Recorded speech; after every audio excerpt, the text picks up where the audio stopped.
In the last couple of videos, we were talking about factoring polynomial functions and finding the factors or the roots of the polynomial function, particularly of polynomial functions of degree 3 or higher.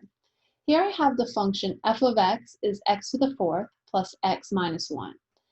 And I'm telling you that it has two real roots. Let's see if we can find these roots. Now, first off, notice that the degree of this polynomial function is 4. And we learned, since the degree is 4, that a polynomial function of degree 4 can have at most 4 real roots. This polynomial function has exactly 2 real roots, which tells us that we're going to also have 2 complex roots in order to make 4. And we're going to learn more about imaginary roots in a few minutes. Okay, so we're going to have 2 real roots and 2 imaginary roots. So how are we going to find these 2 real roots? Well, we learned something called the rational zeros theorem.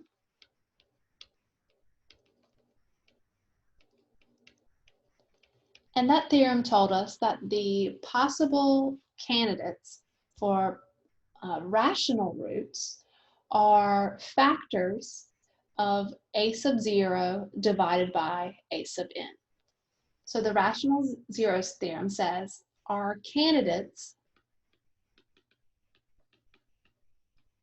for rational, emphasis on the word rational. Remember that rational means the number can be written as a fraction. So candidates for rational roots are plus or minus p over q, where p is a factor of a sub 0, which in this case is this -1 here, and q is a factor of a sub n, where n is 4, so a sub 4, and that coefficient is a 1.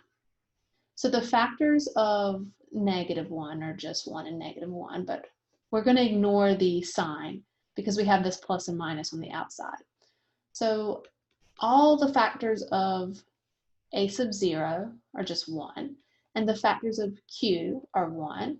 So our potential zeros that are rational are 1 and -1.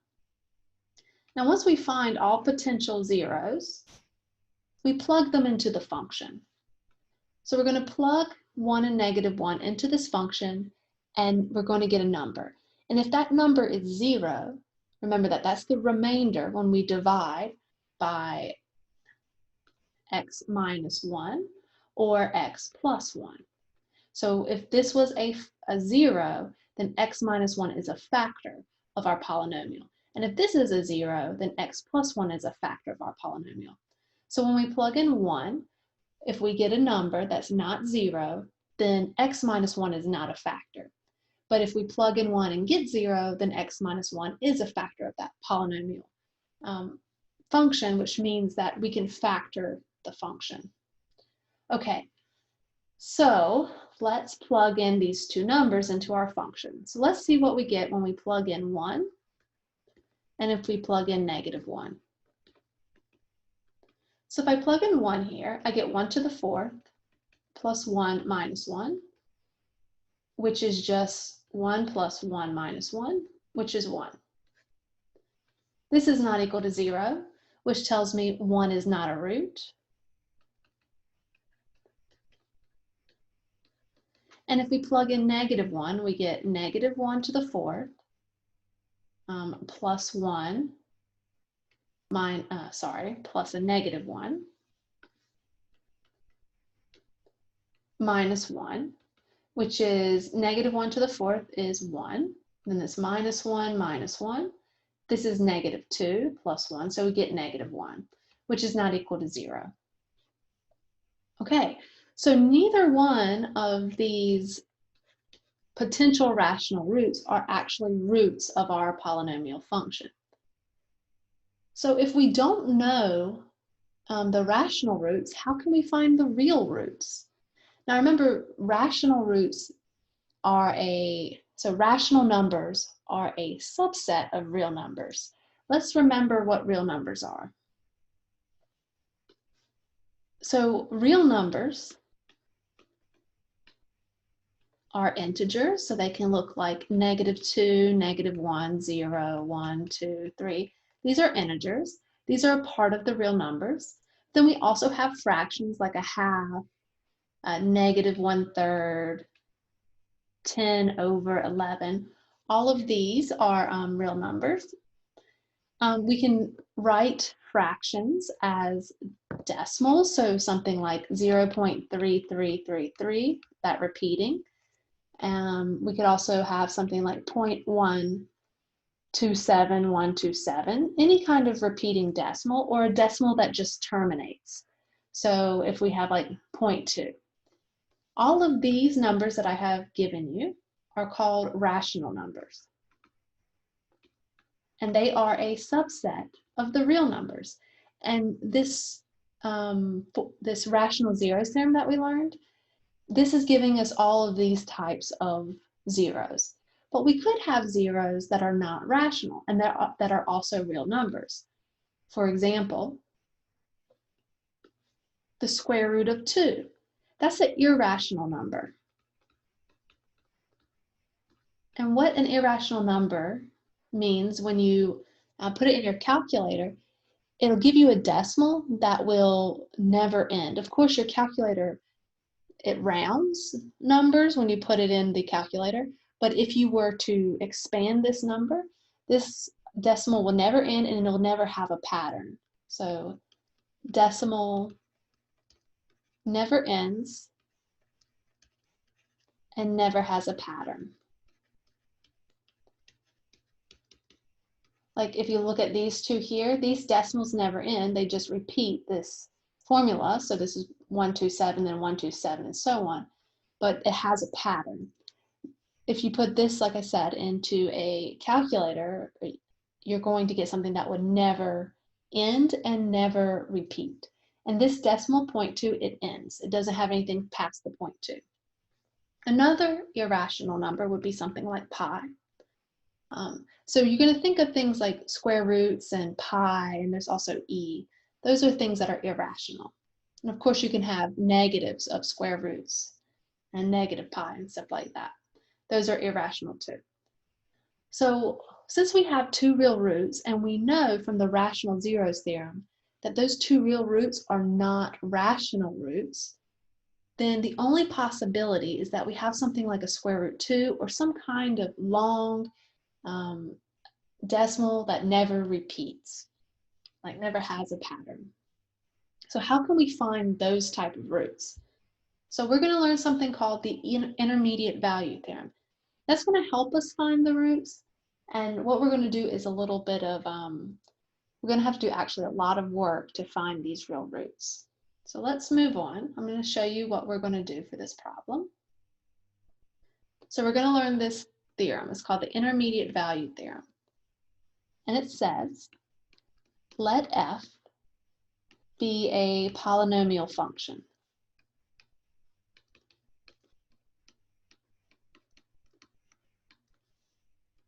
If we have two numbers, a and b, are two real numbers such that a is less than b, and f of a and f of b have opposite signs.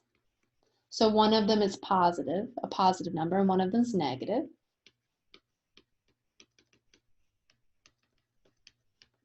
Then there exists a number c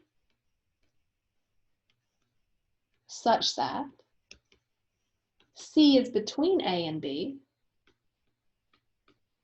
and f of c is equal to 0. So in other words, there is a root in between a and b.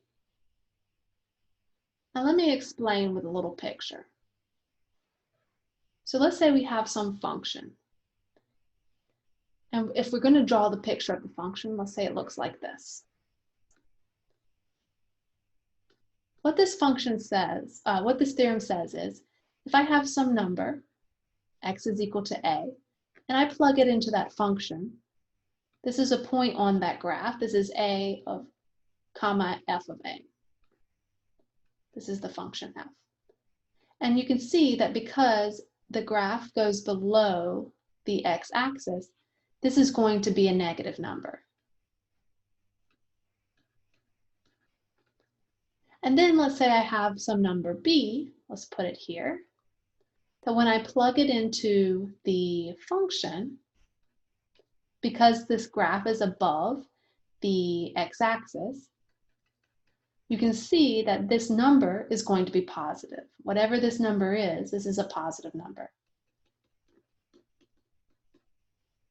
Because I have when I plug it in, I get a negative, and when I plug in b, I get a positive, you can see that at some point, we're going to be negative between a and b. We're going to have some point right here, let's call it c, where f of c is going to be 0. It's going to cross this x-axis. So because in order to go from a negative to a positive, we're going to go through all of these numbers between a and b. And at some point, we're going to have to cross this axis to go from negative to positive. And that's the idea. Of course, at the same time, let me draw you another picture here. F of a doesn't have to be negative. We could have the graph, it could look something like this. Let's call this f. Well, you can see in this picture, if this is a, here, at this point, a comma f of a, you can see that this graph is above the x-axis, so this is positive. Whatever this number is positive. But if we go out, let's say this number b, whatever it is, since this graph is down here, this point will be b comma f of b. So we just plug in that x value into our function, and you can see, because we're below the x-axis, this is negative. So these have opposite signs, and since this function is continuous, we're going to eventually, at some point, cross this x-axis at this point, C. So that's what we're going to do here. We're going to look at our function, like that function we saw before, the x to the fourth plus x minus 1, and we're going to find two x values. One, let's say we choose 0, and then we choose something like 15, whatever two x values you have. If you see that one is positive, and then one is negative when you plug it into the function, that means that someplace in between those 2 points, you cross the x-axis when you draw the graph of the function. And you just have to figure out where that point is. Okay, so let's look back at our problem here. Here we have f of x is equal to x to the fourth plus x minus 1. Now, what do we know about this function? We know that the degree is 4, which is an even number, and so the end behavior of this graph looks something like this. This number is a positive 1, so both ends point up. We could also find the y-intercept. That would give us an idea of this function. So like if I plug in 0, I get negative 1. Okay. And then you could kind of just start graphing this a little bit. You could also plug in points. So plug in something for x and just kind of sketch some kind of graph. So what I'm going to do is I'm going to plug in two numbers. Let's plug in numbers between 0 and 1. So what happens if I plug in 0 into this function? I get f of 0 is equal to 0 to the fourth plus 0 minus 1, which is negative 1. In fact, let me draw something for you. I just found that this graph goes through the point 0, negative 1.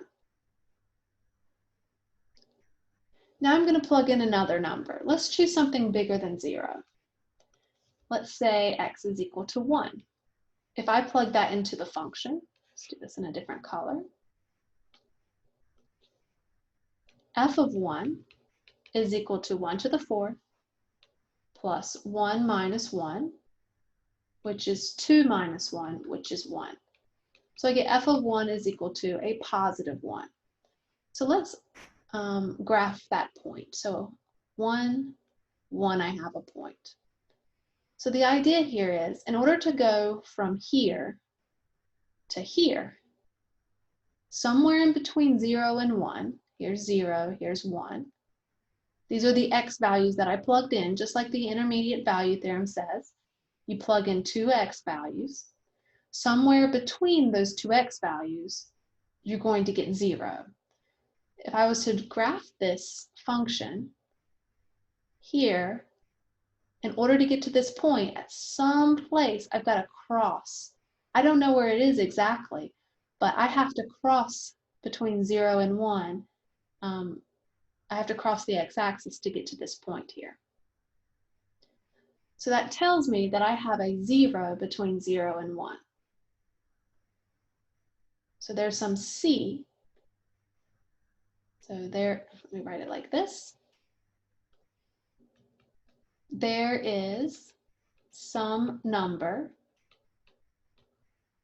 c such that c is between 0 and 1, and f of c is equal to 0. Now, how can we find that c? Well, the next step is I would take this interval 0 to 1,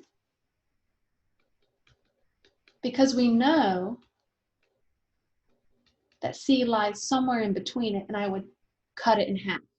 So break it into two pieces, 0 to 1/2 versus 1/2 to 1. And what you're going to do is you're going to plug in 1/2 into your function and see if you get a positive or negative. Now remember that, let's put it down here. We said that f of 0 was a -1, so we get a negative number. And we know that f of 1 is a positive number. So when we plug in 1/2, let's see if we get a positive or negative. So let's do that down here. Now remember that our function is x to the 4th plus x minus 1. So f of 1/2 is equal to 1/2 to the 4th plus 1/2 minus 1. I really don't care about the number that I get. What I care about if this is positive or negative. So this is 1/16 plus 1/2 minus 1. Okay, 1/2 minus 1 is a -1/2. And I'm adding 1/16 to that. Now, 1/2 is equal to 8/16. This is much smaller than 8/16. So should this be a positive number or a negative number? So think of it like this. If 8/16 is 1/2, 9/16 is bigger, right? And in fact, we can do this. If this bothers you, we can say 1/16 plus, let's convert this to multiply the top and the bottom by 8, and we'll get -7/16. So you can see that we get a negative number. So what I'm going to do now is I'm going to say that this is negative. And now we're going to look for the interval where we go from a negative to a positive or positive to a negative, where we have a sign change. You can see between 0 and 1/2, we have negative and negative, which tells us, if we look back at our function, let's put 1/2. Say it somewhere like right here. When we plug in 1/2, we're going to get a negative number. So since we're going from a negative to a negative, it's possible that we cross, but we don't necessarily have to. But if we go from 1/2 to 1, for sure, in order to go from a negative to a positive, we have to cross here. You can see that we go from negative to positive. So at some point, we're going to have to cross between 1/2 and 1. So now we've split that interval in half, 0 to 1. Now we can focus on 1/2 to 1. And so what you would do is you would keep making that interval smaller and smaller. So you'd break this in half and you say between 1/2 and 3/4 and 3/4 to 1 and try to figure out where your 0 is. So let me show you a picture of this function so you can see what I'm talking about. So let me share my screen. Here we go. So you can see I'm graphing x to the 4th plus x minus 1. Here's the picture, and you can see that I do have 2 zeros. The first 0 right here is at 0.725, 0. So this is the x value. So there is a 0 when x is 0.724. And if you look back at what we did, let's go back to this here. You saw that we got rid of this one and we were focusing on this one. And this is 0.5, this is 1, and our 0 was 0.7 something, which is definitely between 0.5 and 1.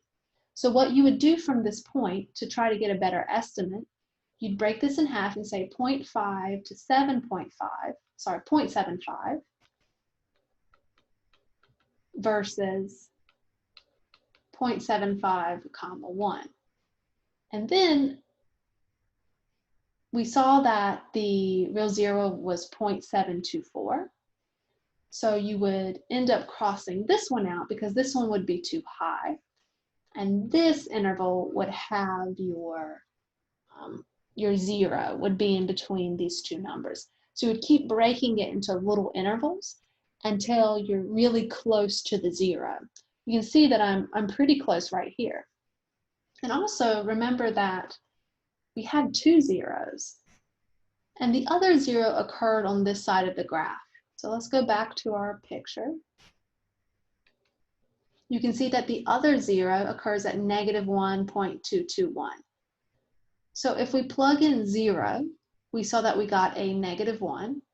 And if you plug something else into your function that is negative, like a negative 2, you're going to get a really big number here. It looks like you're getting almost 10, which is a positive. And so you can see, in order to go from this positive number to a negative, we have to cross this x-axis. And so what you're going to do, if I ask you to find like where your 0 is, you're going to plug in numbers and see where you get a positive, and then you change to a negative. And you start breaking those intervals into smaller pieces. Okay. So let's look at another example.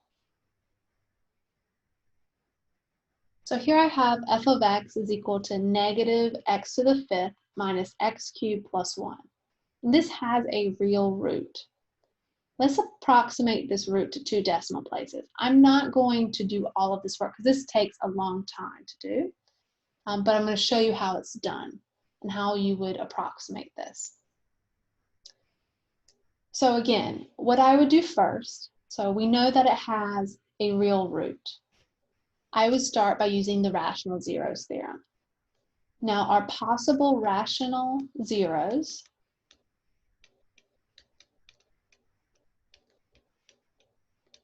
are factors of 1 divided by factors of negative 1. So the only possible rational zeros are plus or minus 1. And we plug both of these into the function. And what we'll get is negative 1 minus 1 plus 1. This is not equal to 0. You can see it's equal to negative 1. And then if you plug in negative 1 here, you'll get, so this will be negative 1 times negative. You get a positive 1, then plus 1, and this is not equal to 0. So neither one of these numbers are zeros of this function. So x minus 1 and x plus 1 are not factors of this function. So the next best thing to do is to try to figure out where we have a sign change when we plug in some numbers. So looking at this 1 and negative 1, let's actually calculate what these are. So when we plugged in 1, what we got was -1. So we got a negative number. When you plug in -1 into this function, you get 3, which is a positive number. And since we have a real root, that real root is somewhere between -1 and 1. So our real root, C, let's call it C, is between -1 and 1 because f of -1 is positive and f of 1 is negative. And we had a sign change. Using the intermediate value theorem, we have some number between -1 and 1 that will give us 0. So what we're going to do is we're going to break this interval, -1 to 1. Let's break it in half. So let's check -1 to 0 and 0 to 1. So in other words, let's plug 0 into our function. So again, I'm going to write the function here, which was -x to the 5th minus x cubed plus 1. Okay, now let's plug in 0. If we plug in 0, we get 0 minus 0 plus 1, which is a positive 1. Okay, underneath here, I'm going to write what our signs were. When we plugged in -1, we got a positive. When we plugged in 1, we got a negative. Here I'm getting a positive. Now, I don't know if there's a root here, but I can tell you for sure that there is a root between 0 and 1. And because this function, I'm being told that it has a real root, I'm going to look in this interval because I have a sign change. And then what you're going to do is break it in half again. So you're going to say, let's check between 0 and 1/2 versus 1/2 and 1. So we already know that this is positive and this is negative. So we just need to see if we get a positive or negative when we plug in 1/2. If we get a negative, then we're going to go with this side. If we get a positive, we're going to go with this side. So let's plug in 1/2 into our function here. So we get -1/2 to the 5th minus 1/2 cubed plus 1. This is -1 over, I believe this is 32, minus 1 over 8 plus 1. Now you want to put that in a calculator. I'm going to do that. In fact, let me switch over. I don't know if you can see my screen yet, but I'm going to move over here. Let's get rid of that. And I'm going to type in my calculator so I can see. We have -1 over 5 to the 5th minus 1/2 cubed plus 1. You can see I got a positive number. Now let's put that back in our, so let's just say positive. Let's go back to our screen. So we got a positive number. This is a positive. So it's somewhere between 0.5 and 1. So then you're going to break this in half again. And then you're going to find the intervals in between. And if you keep breaking it in half, you're going to get closer and closer to that real 0. So let's see the actual picture of this graph. Okay.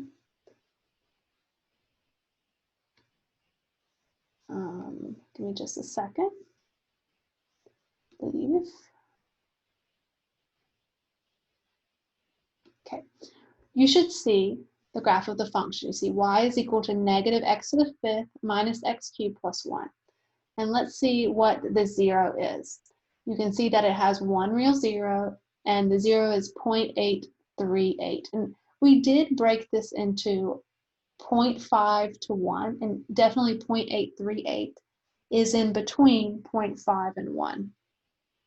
So if you keep breaking it, you're going to get closer and closer to this number. Now, you're always going to get an estimate, and that's the best we can do at this point. So when we have something that's not a rational zero, it actually is hard to find and complicated. We're not going to spend too much time finding these real zeros that are not rational. But I wanted to show you that you could still find it, or at least get an estimate for it. Okay, let's move on.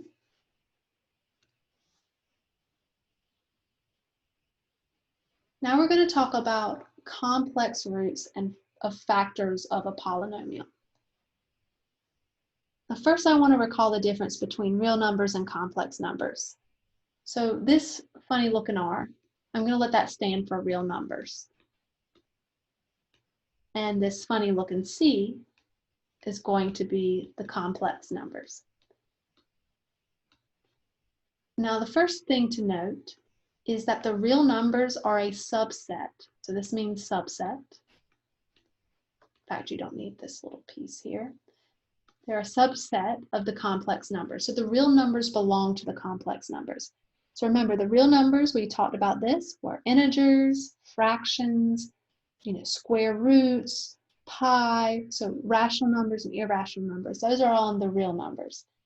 Now, what's not in the real numbers, but is in the complex numbers, are imaginary numbers. So things like 3 plus 5i. Anything involving an I, that's not in the real numbers, but it is in the complex numbers. So we're going to be focusing on finding roots that involve I.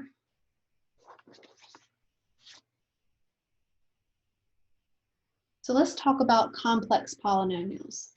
Now we defined polynomials before. We said that if the f of x looks like this, a polynomial is a sub n times x to the power n plus a sub n minus 1, x to the n minus 1, and so on.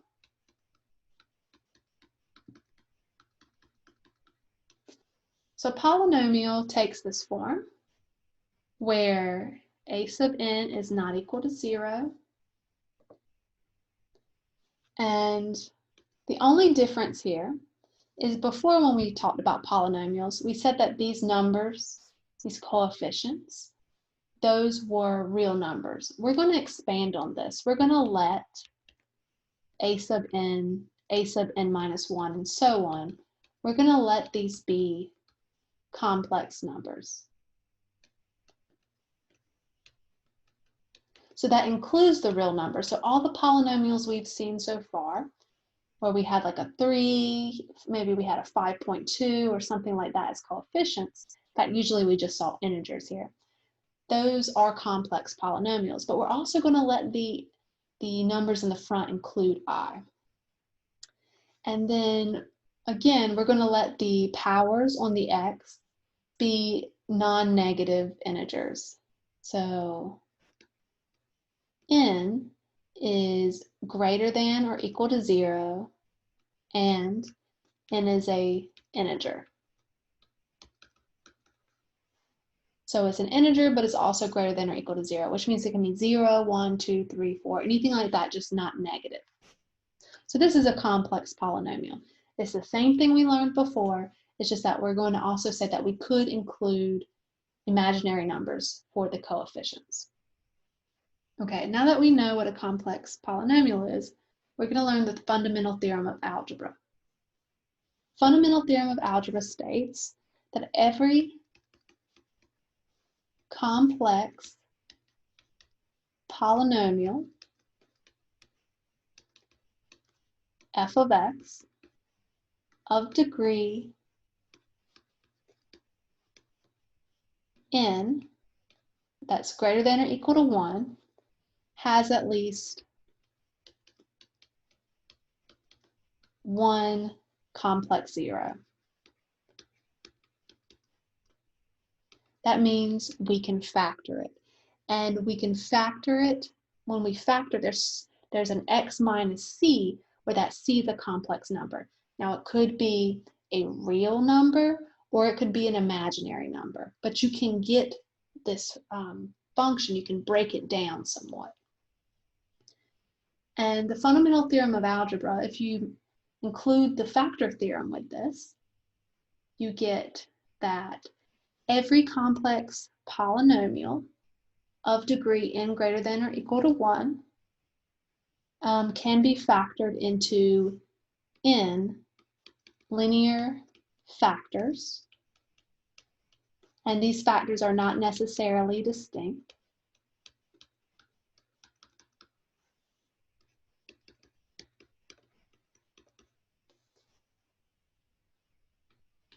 Of the form,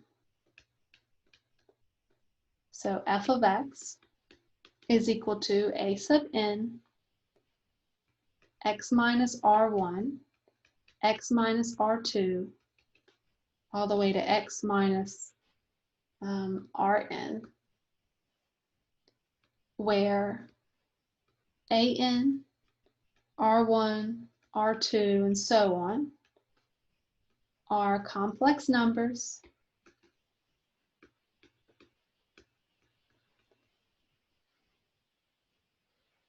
there are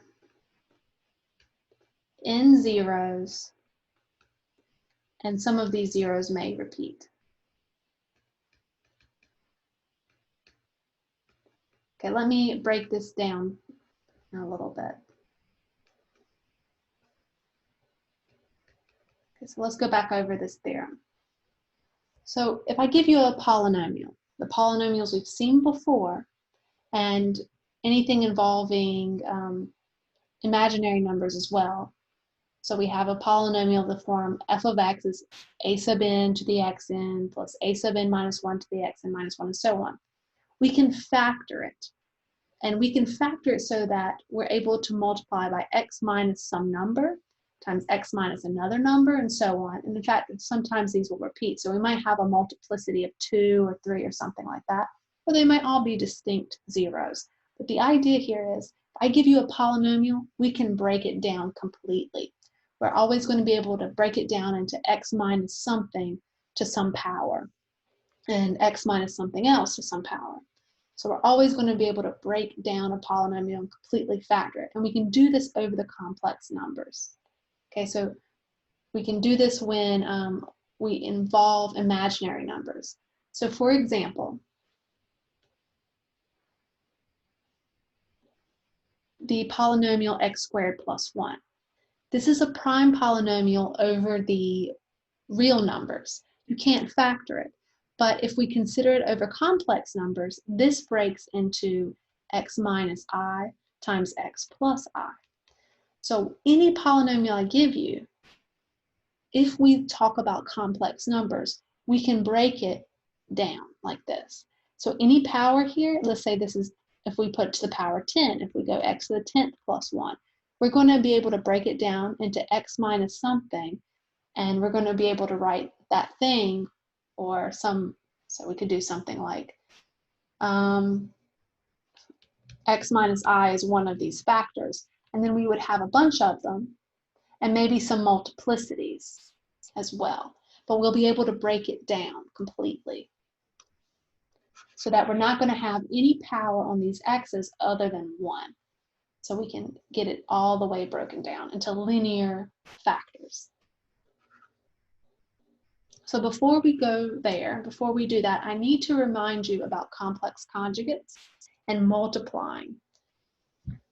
So a complex conjugate, remember, if we have a number,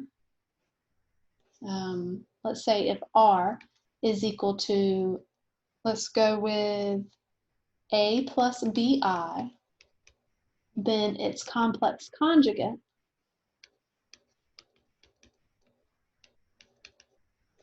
you can write it as r with a bar on top, and that's equal to a minus bi. So for example, 2 plus 5i, its complex conjugate is 2 minus 5i. And 2 minus 5i, its complex conjugate is 2 plus 5i. So if we have just a real number, the complex conjugate is itself. We only switch the sign with the imaginary part. We're going to deal a lot with complex roots, so we need to make sure we understand complex conjugates, and we also need to make sure that we can multiply complex numbers. So to start off with multiplication, let's just remind ourselves what I is. I is equal to the square root of -1. So if we square I, that's like squaring this, and we get -1. Okay. If we do something like I plus 1 or 1 plus I, the way I have written it in general is usually written with the I part in the back, but you can always put the I part in the front. That's fine too. But most of the time you'll see it like this with the I part in the back. So we're going to have to know how to multiply things like this. Okay, so I'm going to do a basic one and then we're going to look at some more. How would you multiply this? Well, it's going to be the same as multiplication foiling. You'll get I squared minus I, and then plus I minus 1. Simplifying this, you get I squared minus 1. So this is sort of like x, but in the end, when you see I squared, you use this property. You make that a -1. And so this actually becomes -2. Okay, let's try some more examples. So here I have 7i times -7i. This is equal to 7 times -7, which is -49 times I squared. So again, think of it as like 7x times a -7x. So that would be -49x squared, but because we have the I squared here, this becomes -1. So it just becomes +49. Let's try to multiply these two. 1 plus 4i times 1 minus 4i. So this is 1, I'm distributing, minus 4i, plus 4i, minus 16i squared.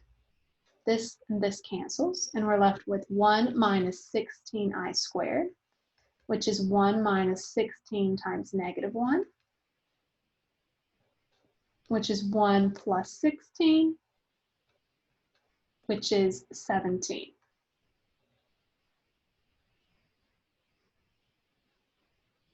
I want to do one more, but I'm going to do something different. I'm going to make this a plus sign. So let's multiply 2 plus 5 square root 5i with 2 plus square root 5i. These are not complex conjugates. Before they were, but I wanted to see if we can multiply two things that are complex numbers. In fact, we could put something more complicated here, but I think this should be good. So how would you multiply this? You do 2 times 2, and then 2 times the square root 5i. So we get 2 times 2, which is 4, plus 2 square root 5i, plus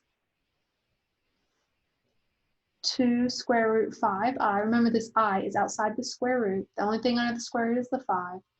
And then I think the last piece might be the toughest. Square root 5 times square root 5 is just 5. And then we have an I squared. So we have 1 here and 1 here. And then simplifying this, this is 4 plus.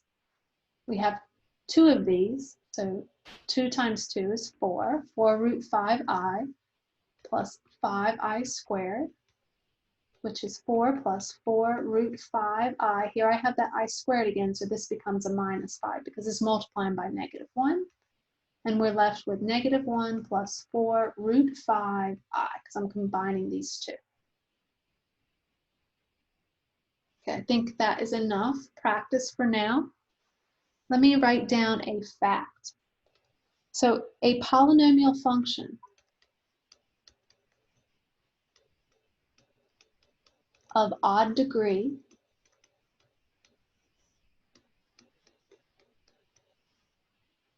with real coefficients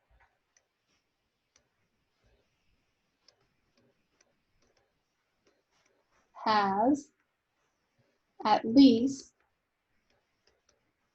one real zero. That's going to help us a little bit. If we have a polynomial function, and you're going to see a lot of these with just integer coefficients, which are real coefficients, and it's odd degree, you're going to be able to find one real zero.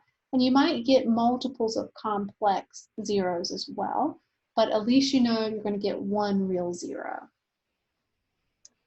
Okay, I think we're ready to start playing with polynomials and complex numbers and imaginary numbers.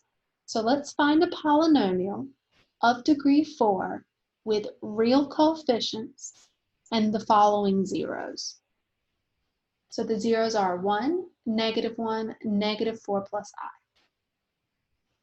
Okay, so we want a polynomial of degree 4. So let's just write what it should look like. It should look like f of x is a sub 4 x to the 4th plus a sub 3 x cubed, a sub 2 x squared, a sub 1 x, a sub 0. And some of these coefficients can be 0, that's fine. But we definitely need, because it has degree 4, we want this the highest power to be 4. And so this can't be 0 here. Okay, we have this 0, 1, this 0, -1, and this 0, -4 plus I, which means they're all factors. So we have the factors of x minus 1, x plus 1. This one might be a little strange because we haven't seen it before, but remember how we find these factors. We take x minus this number, x minus this number, which gave us a plus 1. Now we're going to do the same thing here, x minus this number, which is a minus -4 plus I, which if you want to, you can distribute this and say it's x plus 4 minus I. I think it's good to always put parentheses around this. So distribute this negative, you get positive 4 and a negative I. You don't have to put parentheses, but this is helpful. Now, I also mentioned, may have been in another video, that when you have a complex root, like this imaginary root here, its complex conjugate is also a root. So in order to have this as a root, you're also going to have -4 minus I as a root, okay? So we're also going to have the factor x minus -4 minus I, or x plus 4 plus I. This has to be a root if this one is a root. Now we said, using the fundamental theorem of algebra, that we can write this function, f of x, because it has degree 4, as x minus something, x minus something, x minus something, x minus something. It's completely factorable. And what we're going to get is 4 linear terms here. And that's because we have a degree 4. Now some of these may repeat, it depends on the polynomial. And what we know is that for the polynomial we want, these are the 4 factors we want to use. This one right here.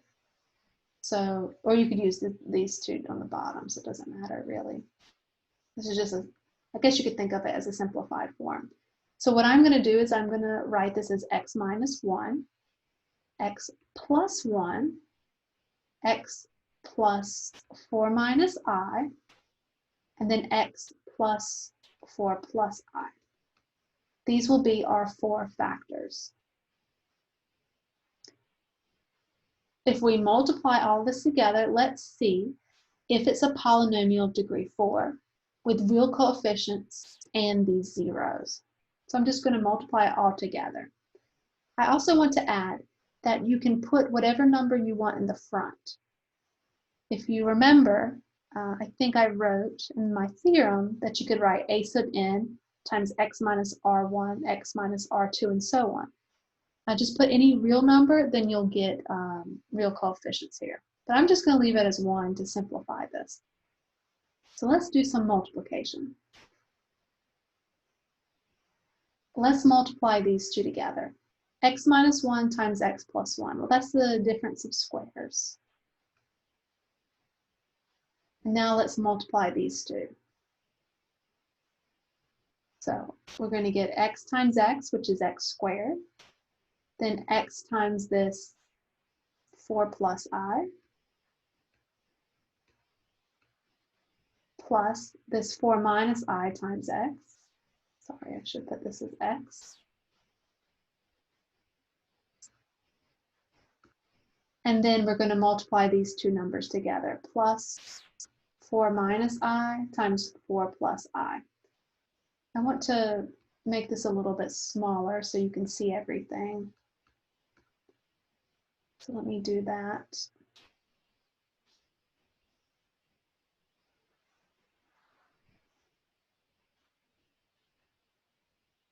Okay.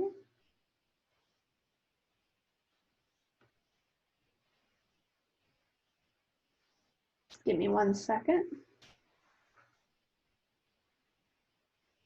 Okay.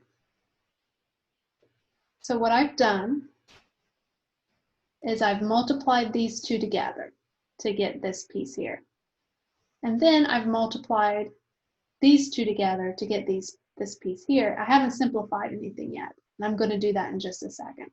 So I have an x squared, this x times x gave me the x squared. This x times this 4 plus I gave me this piece.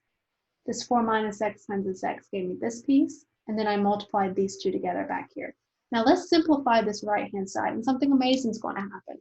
All of the i's should go away. So let's see if that's true. So I'm going to erase this. Okay. So let's see. Here I have an x squared plus 4x plus I times x. I'm just distributing this.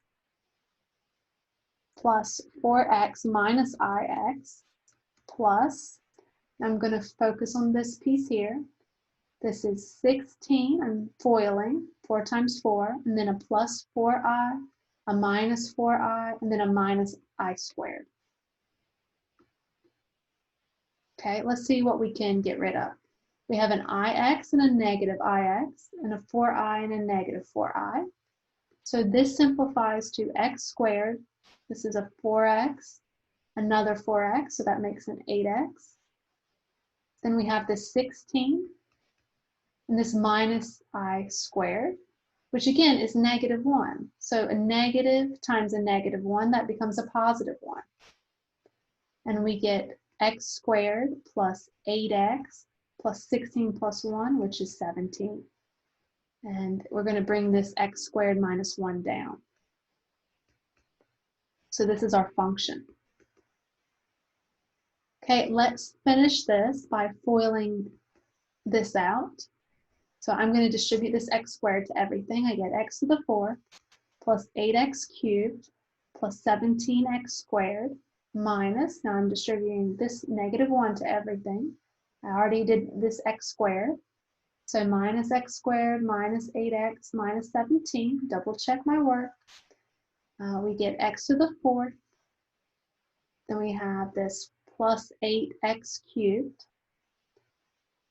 This 17x squared and this negative x squared becomes 16x squared minus 8x minus 17. And we're done.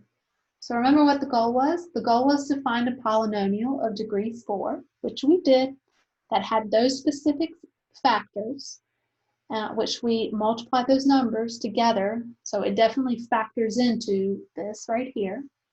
And all of the coefficients are real.